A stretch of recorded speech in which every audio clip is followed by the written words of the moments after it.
বন্ধুরা, শীত তো প্রায় শেষ, তাই এই সময় গাছ ভরে ওঠে সজনের ফুলে। আজ সেই ফুল দিয়েই বানাবো সজনে ফুলের চচ্চড়ি। এটা খেতে যেমন দারুণ, তেমনি শরীরের জন্য খুবই উপকারী। তাহলে চলো আর দেরি না করে শুরু করি।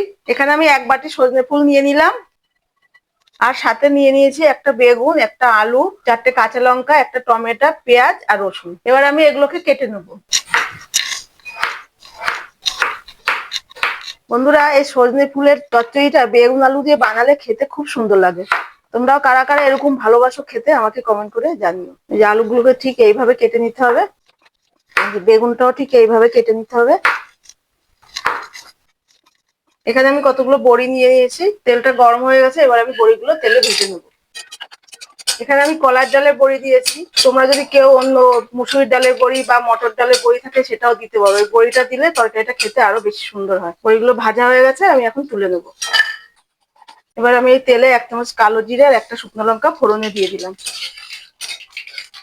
এবার পেঁয়াজ কুচিগুলো দিয়ে দেবো, আর দিয়ে দেবো রসুন কুচানোগুলো। এবার কেটে রাখা আলুগুলো দিয়ে দেবো, রাখা বেগুনগুলো দিয়ে দিলাম, দিয়ে দেবো টমেটো আর কাঁচা লঙ্কা। বেগুন আলুগুলো ভাজা হয়ে গেছে, এবার ফুলগুলো দিয়ে দেবো। এবার দিয়ে দেবো পরিমাণ মতন হলুদ, আর দিয়ে দেবো স্বাদ মতো লবণ। রান্নাটা 5 মিনিট ঢাকা দিয়ে রেখেছিলাম, আমি এখন এটা তুলে দেখবো। অনেকটাই নরম হয়ে গেছে। এই রান্নাটা ঢাকা দিয়ে দিয়েই করতে হবে, যাতে কোনো জল টল দেওয়া যাবে না। এইভাবে ঢেকে ঢেকে রান্নাটা করতে হবে। এবার ভাজা বড়িগুলো আমি দিয়ে দেবো এর মধ্যে। রান্নাটা হয়ে এসছে বন্ধুরা, এবার এটাকে নামিয়ে নেবো। তাহলে বন্ধুরা, বানিয়ে নিলাম গরম গরম সজনে ফুলের চচ্চড়ি।